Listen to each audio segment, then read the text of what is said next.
O atong ablihan ang atong mga Biblia, Lucas Kapitulo 16, 12, versikulo 16, paingon sa 21. Luke chapter 12 in verse number 16 down to verse number 21.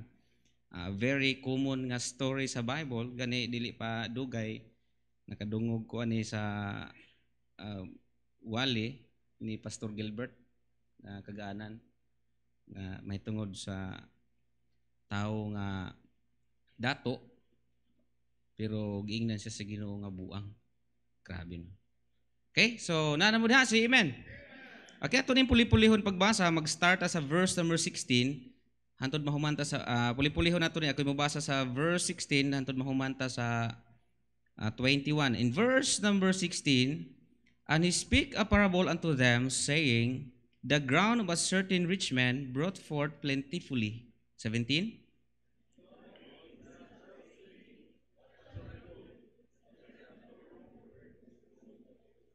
And he said, this will I do. I will pull down my barns and build greater, and there will I bestow all my fruits and my goods.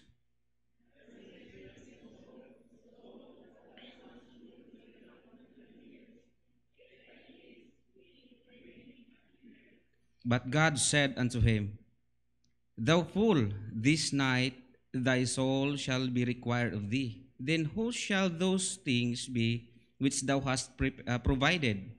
21. So is he that layeth treasure for himself is not rich toward God. Magampo na kita. Among langit nun amahan, Dios na mga gamhanan. Salamat Ginoo sa imong gihatag na mo nga pribileyo nga kami makapamalandong, makatuon karon sa imong pulong. Pagampo na ko Ginoo nga imo kaming tabangan sa pagsabot ni ini. Tudloi kami Ginoo ug daghangyo ko sa imong presensya nga mo'y magalihok karon sa mong atubangan, sa mong taliwala. Nasayod ka Ginoo sa mong mga kasing-kasing, nasayod ka sa mong mga nahuna. Lord God, kung unsa may nakita nimong mga kalapasan nga mong nahimo, pasayloa kami amahan aron dili kini mahimong babag sa pagtuon, pagdawat namo sa imong mga pulong o Dios. Mahan na mga langit nun, akong pagampo nga ikaw maghatag namo og kaalam, nga amo ning masabtan Ginoo ang imong pulong sayano nga pagsabot. Bisan sa pinakaubos nga pagsabot Ginoo, kini among masabtan o Dios. Holy Spirit, giyahi kami ug pasabta kami sa mga butang Ginoo nga angay namo nga kat-una nining kapunon. Gamita ko Dios nga instrumento lamang, wala gyud ko'y mahimo kung wala ka. Ug i-bless sa ang imong pulong Ginoo nga kini makapadasig sa imong mga katawhan ug ablihing among mga igdulong Ginoo nga among mga kasing-kasing sa pagdawat niini. Ihatag ka namo Ginoo ang kasing-kasing nga paubsanon, kasing-kasing Ginoo nga matudluan, kasing-kasing anda mo sunod diha kanimo. Gayaw itugot Ginoo ang mga prinsipyo sa mong kinabuhi nga supak sa imong pulong, mo patigbabaw kini kun dili mo sunod hinuon kami nimo amahan. O Dios, saghangyo ko nga tagaay kog kaalam, nasayod ka sa akong kapasidad Ginoo, usa lamang ako ka makasasala panagtuo ko kanaa ka. Salamat sa imong grasya sa tanan Ginoo. Kung gisalig kanimo ang kadaugan sa ngalan ni Hesus. Amen. Okay, makalingkod mo. So ang title sa mensahe nga akong pagadadon karon mga igsoon, naara din sa atong gibasa about sa sambingay mahitungod sa tao nga dato o the parable of the rich fool. Okay? Ang sambingay mahitungod sa tao nga dato pero buang sa atubangan sa Ginoo. Okay? So sa di pa ta mo adto mga igsoon sa mga punto nga akong ipakigbahin ninyo karon nga kahaponon, ato sang tan-awon kung kinsay mga kauban o kinsa ning mga tawhana nga nahisakop nini o kinsa ang mga tao o mga audience ni Jesus Christ ani nga panahon. So kung imong tan-awon da mga igsoon, kung atong tan-awon sa verse number 1, na diha mga igsoon atong makita ang innumerable multitudes. Okay? Daghan nga mga tao mga igsoon kung imong tan-awon da sa verse number 1, duot sa mga tao nga gani nagtinamakay na. So mo ni ang atong unang makita dinhi. Then sunod kining disciples, mga disciples ni Jesus Christ, kay nag-ingon man si Jesus Christ dinhi and he began to say unto his disciples, first of all, tunadin ni ang sa verse 1 na siya Mga igsoon, then probably naa diri ang mga Parisiyo. Kay miingon man siya nga pagbantay kamo, beware of the leaven of the Pharisees. O mga Parisa, pagbantay kamo sa igpapatubo sa mga Parisiyo. Then atong makita sab din niya kining usa ka tawo nga mga atong tagaan og pagtagad karon kami duol ni Jesus Christ, kining sakop siya sa pundok o sa multitudes nga naminaw kan Jesus Christ, nya miduol siya ni Jesus Christ ani nga time. Okay? Then warning si Jesus Christ kung atong tan-awon din na din duha ka warning atong makita ani nga chapter about sa kining may tungod ni nga pagpanulti ni Jesus Christ, okay? Pagpanudlo niya. Sa verse, na din beware of the leaven of the Pharisees, which is hypocrisy. Mo ni ang warning sa mga tao. Kay ani man gud nga time or sa mga panahon nga si Jesus Christ magwali siya sa mga panudlo siya, dili pud malikayan nga naagi mga Parisiyo or mga Pharisees nga moduol ug musunggaw or musulsol sa mga huna-huna sa tao. Mingon si Jesus Christ, pagbantay kamo aning mga sa ipagpatubo or sa igpapatubo kaning papatubo kung sa paan pa kining yes, di ba? So kining nga ipapatubo dili ni paan. Kung dili kining giingon din kung atong klarohon giingon sa Bible din sa verse 1, in the meantime when they were gathered together in an innumerable multitude of people, in so much that they trod one upon another, he began to say unto his disciple, first of all, beware ye of the leaven of the Pharisees, which is what? Hypocrisy. Mao po ni mga igsoon, bantayanan po ni sa atong kinabuhing Kristohanon, labi na nga nangalagad ta sa Ginoo, ito ning bantayan sa atong kaugalingon kining hipokrito nga kinaiya. Sa man ang hipokrito, laktod nga pagkasulti kining pagka-plastic. Bati kay mga igsuunan, labi na sa kudaghan kog nailhan nga mga kasimbahanan nga usahay, labi na sa Leyte, nagpastor ko dito. Nya ang mga kasimbahanan matingala ko nga ngano nga daghan man unta to sila nga nung wala naman tungod kay nagkaplastikan na. So nagkaplastikan, so dry kay tan-awon ang simbahan. Ko asa naman day si kuan? Mao na. Ay wala naman kay mao lagi ni. So lisod na mga igsuon nga mga lagad ta nga pakitang tao lang. Okay? So nindot gyud ang mga lagad ta sa Ginoo nga kanang uban gyud sa imong kasing-kasing. Dili man bugat mga igsuon mubuhat kung uban gyud ang imong kasing-kasing. Pero kung naatay kining gitawag og hypocrisy, usahay ni alang ta sa church kay para basin unya og kanang pakitang tao lang ba? Okay? Pakitang tao lang say nata sa church kay basig pangitaon ta ni pastor, mailahan ba gid ni pastor gasa ko dapita galingkod. Labi na gid sa mga taga-isilbi. Adto ta ni kinarabate attendance. Maning kamot ani or adto ta didto kay aron ma-appreciate ning akong bag-ong gisuot. Mga igsuon dili inana ang atong pag-ala, hinaoton ta nga dili inana. Mao na gi warning ni Jesus Christ nga kining magbantay ta na kay bisag unsa kanindot sa bulak mga igsuon kung imong tan-awon basta plastic gyud na siya. So I hope mga igsuon so mo na ang gi warning ni Jesus Christ about sa iyang mga listeners or sa iyang mga followers. Then ikaduha nga gi warning ni Jesus Christ kining sa verse number 15.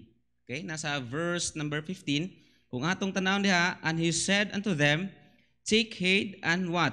Beware of covetousness. Covetousness, kanang grabe nimong pagtinguha sa mga butang. Covetousness, sa Old Testament, dili ka maibog. Sobrang kaibog nato sa butang. Usahay masina ta sa butang sa lain. No? Ya usahay gusto tungod kay naa po kay tinguha nga maka angkon kanina. Munang usahay ang tao manglimbong na lang, usahay mangawat na lang, manikas na lang tungod ining covetousness. So mo na atong bantayan mga igsoon. Okay? So ngarita ang rason, so dili ito mo atong mensahe. Narita atong tan-awon ang rason kung nganong si Jesus Christ nag-open siya og kining sambingay mahitungod ning tao nga dato pero buang sa tubangan sa Ginoo. Okay? So sa verse number 13 atong makita diha muatras ta sa verse 13 tan-aw nato sa verse 13 palihog ko. And one of the company said unto him, Master, speak to my brother that he divide the inheritance with me. Gisulti ni mga igsoon, Jesus says this to the man who asked him to arbitrate between him and his brother. Kanang gusto niya ba nga miduol siya kan Jesus Christ ug miingon siya nga magtutudlo.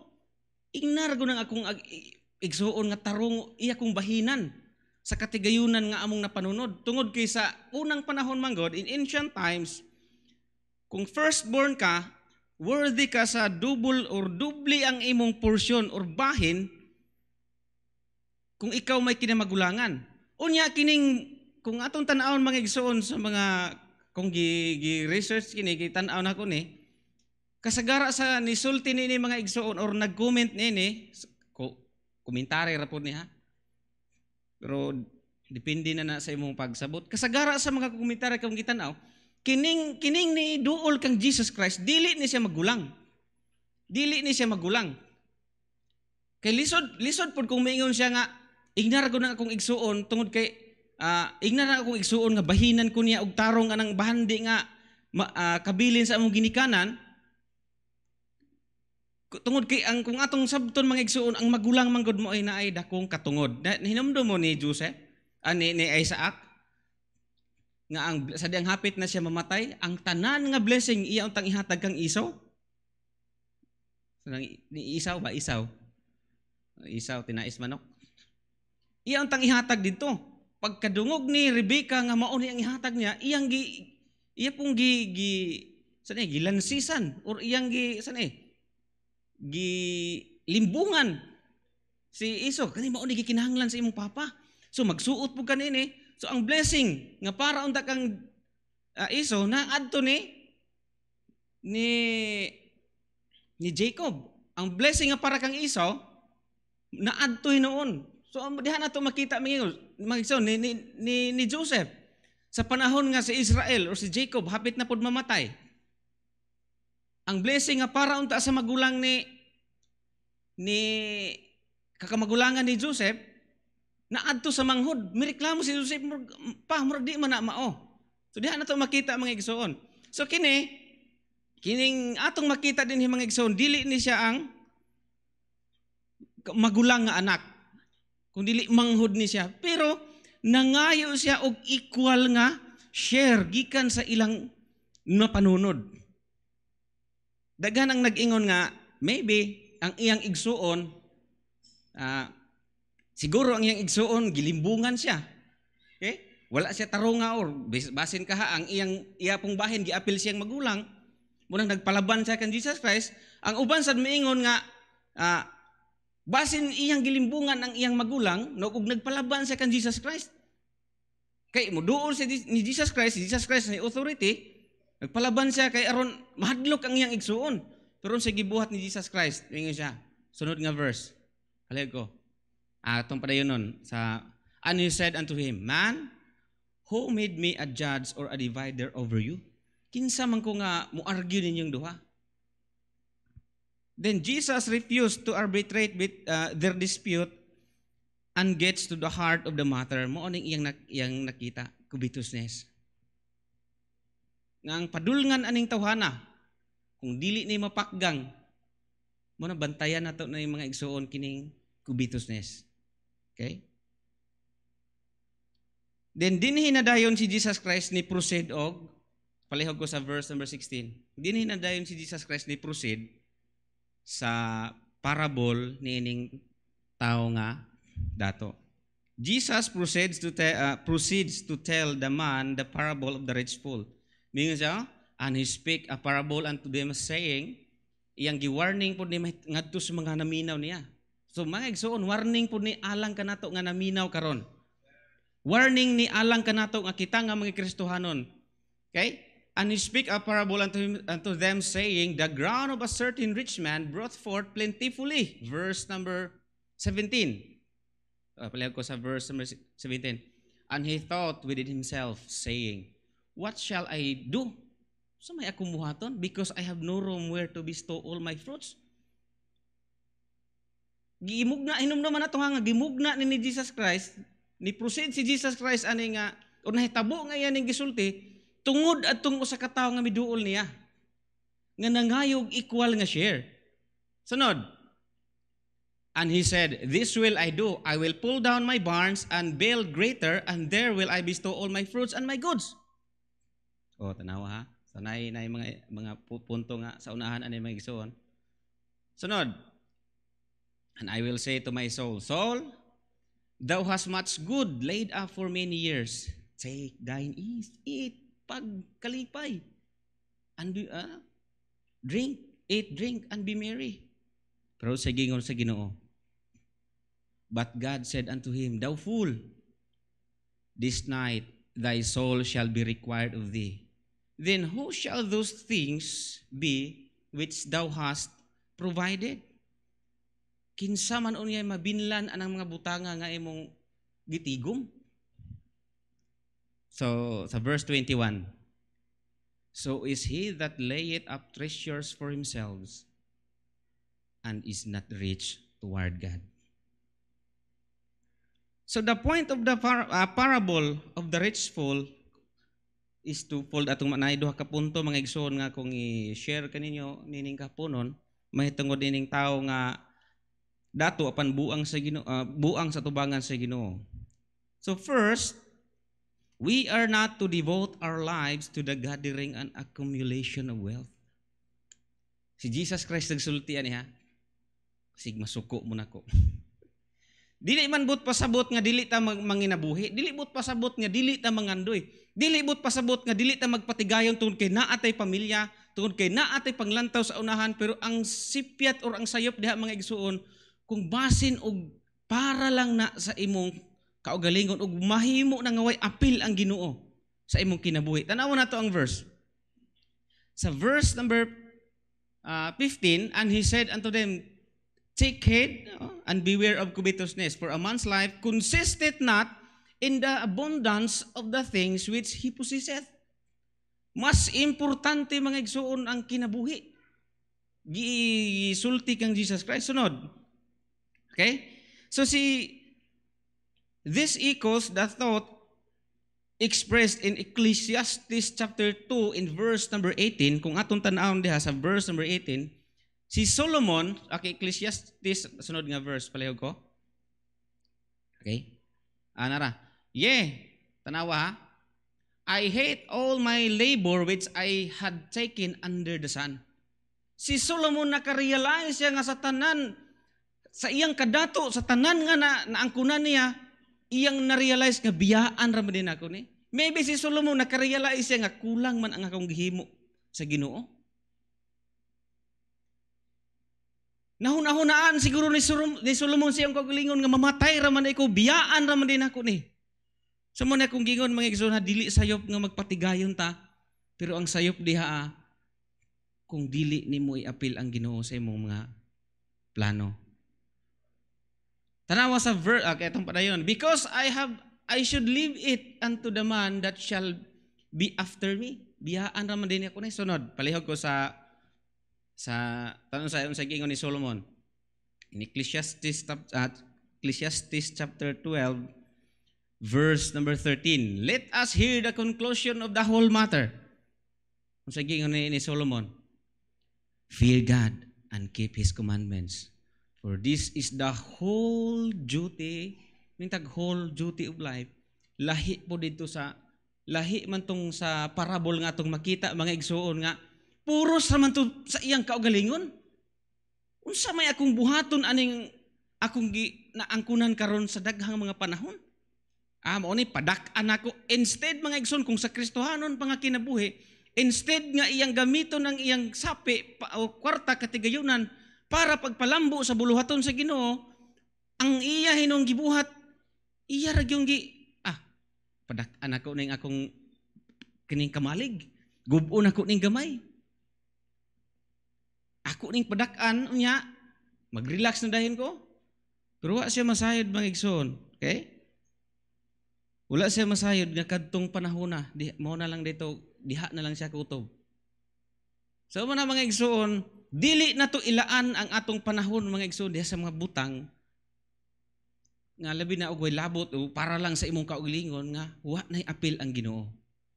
So mo na ang unang punto na atong makita mga igsoon sa balik ta sa passage nga atong gibasa sa Luke chapter 12 verse number 31. But rather seek ye the kingdom of God. Kadtong mga gikinahanglan din nato mga igsoon, kanang mga butang atong gikinahanglan, and all these things shall be added unto you radi ay. Kung atong tanawon mga igsoon ang Ecclesiastes chapter 12 verse 13, let us hear the conclusion of the whole matter. Fear God and do His, and this is the whole duty of man. Ang giingon po dito sa Luke chapter 12 verse number 31, but seek ye first the kingdom of God and His righteousness. So mga igsoon, salamat ta nga natay mga kaigsuonan din nga mga negosyante. Salamat ta nga nag-support mo, nagpaluyo mo sa buluhaton sa Ginoo. Or kamo nga nagplano o siguro maingon ka nga magplano ko, magnegosyo ko. Basta mga igsoon para sa Ginoo, malipay ang Ginoo na mo na. Pero kung para lang sa imong kaugalingon, tanawa ang verse number 21. Tanaw na to ang verse number 21. So is he that layeth up treasures for himself. Tanawa. Pwede ka dato tanawon sa tao, pero sa tabangan sa Ginoo, dili ta dato. So mga challenge nato mga kaigsuonan labi na salamat ta sa atong mga negosyante nga magpa-pray nga pastor magnegosyo ko kay mao ni aron makatabang sa buluhaton sa Ginoo kana.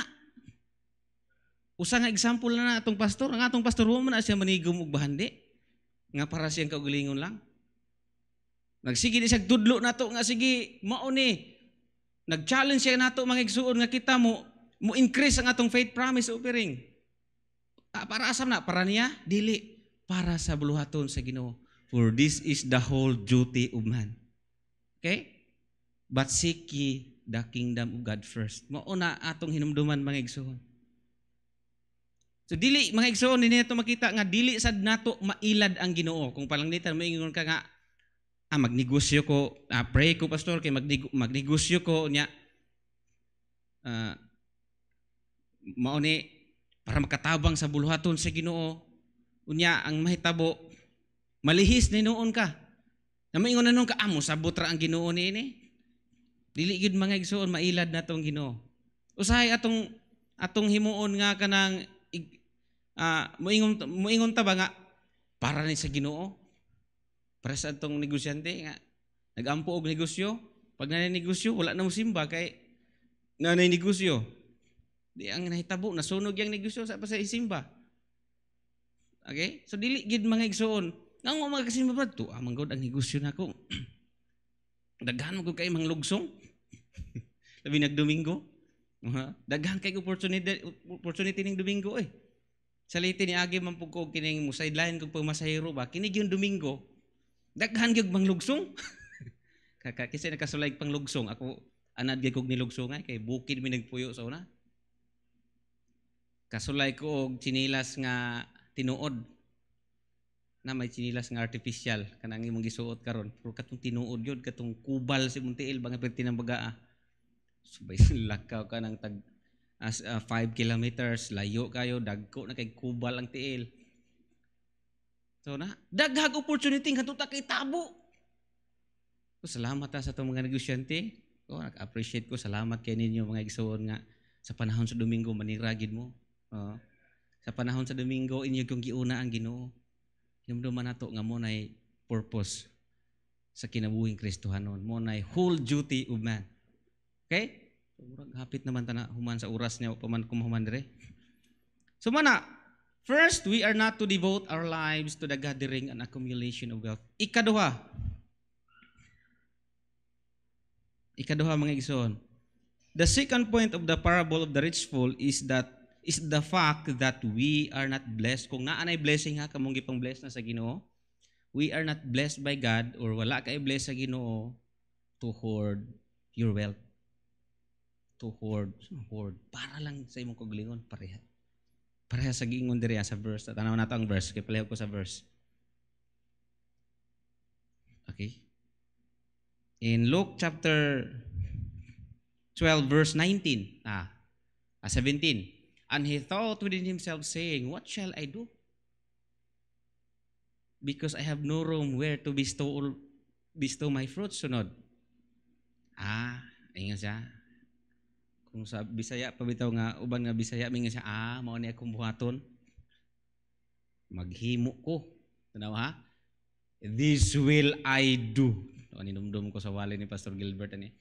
This will I do. Sunod.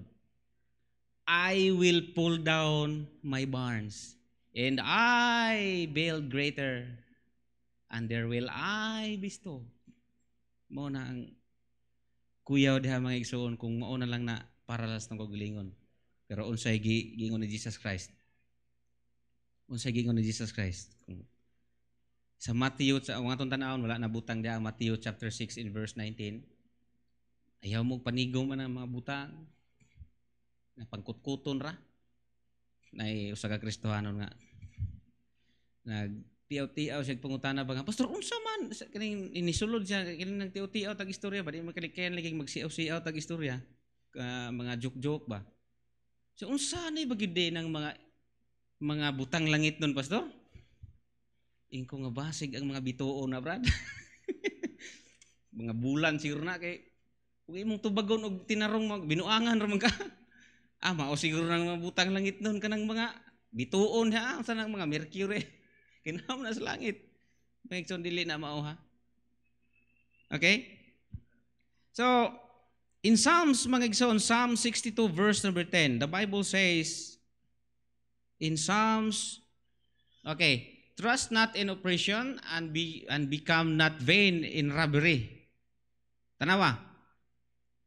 If riches increase, sa gingon sa Bible, set not your heart upon them. Dili na to iset ang atong kasing-kasing diha. Okay? Ayaw i-hold mga igsoon sa imong kaugalingon lang. Salamat ta gitagaan gitag oportunidad sa Ginoo, equal nga opportunity sa Ginoo nga maka pangalagad sa Ginoo through giving. Amen? Sa atong faith promise offering. Para na mga igsoon, sumao na ang purpose. Mao na ang purpose mga igsoon.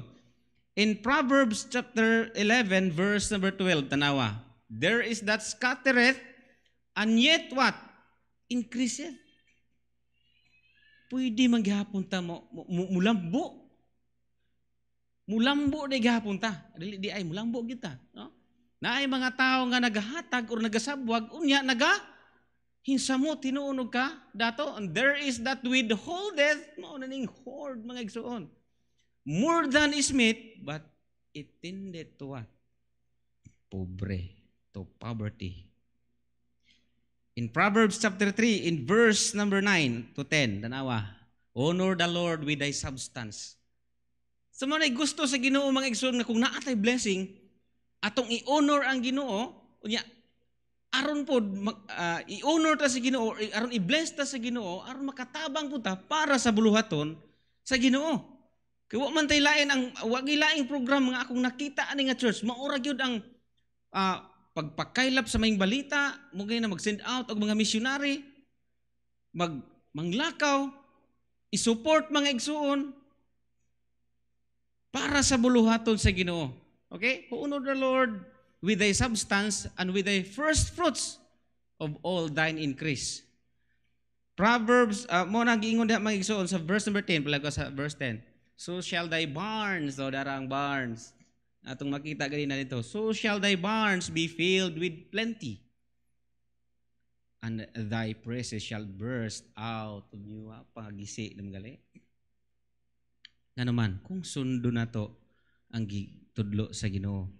In So mo na mga igsoon, so the point is clear, if we honor God with what He has given us, He will bless us with more so that we can honor Him with more. Kamao na ang gitudlo sa pulong sa Ginoo kanato, we can honor with Him. So, sa 2 Corinthians mga igsoon, in 2 Corinthians chapter 9 verse number 6 to 7, sa tantanawon diha, but this I say, he which soweth sparingly shall reap also sparingly, and he which soweth bountifully, sa gingon, shall reap also bountifully. Sa verse number 7, mo ni ang atong every man according as he purposeth in his heart, so let him give, not grudgingly. Kung naa na kay blessing mga igsoon, salamat po ko sa mga tao nga muduol nag-ahat nga, Pastor, kuhigta mo ni muna. Oh, nag-share sila silang mga blessing mo. Salamat kayo sa Ginoo niya na. So kanindot mga igsoon.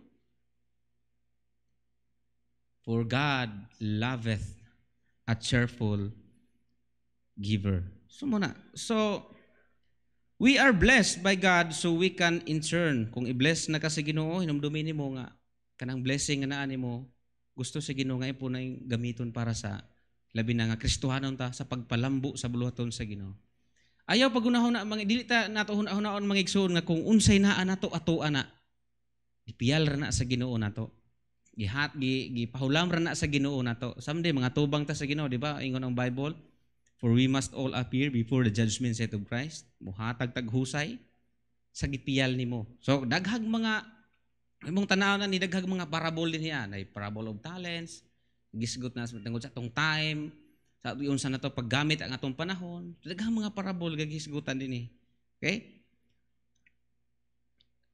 So we are blessed by God, so we can in turn abound in every good works and be a blessing in the life of others. So, if God has blessed you with material wealth, set not your heart on it and be rich toward God.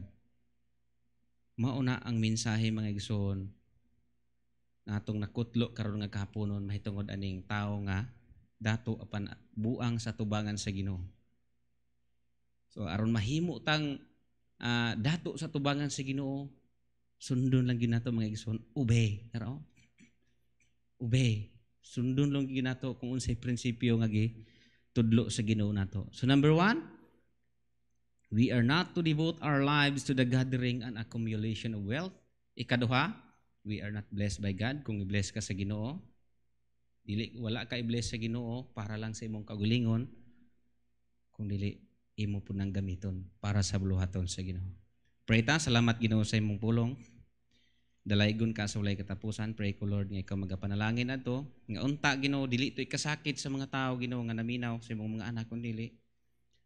Magahatag Ginoo tog warning namo Ginoo nga angay namong sundon kung unsay prinsipyo nga gisulti nimo Dios. Amahan, salamat kayo. Salamat usab bisan pa man ni Pastor Ray siyang gihatag nga panahon. O among ibalik kanimo Ginoo ang himaya ug dungog sa ngalan ni Jesus. Amen.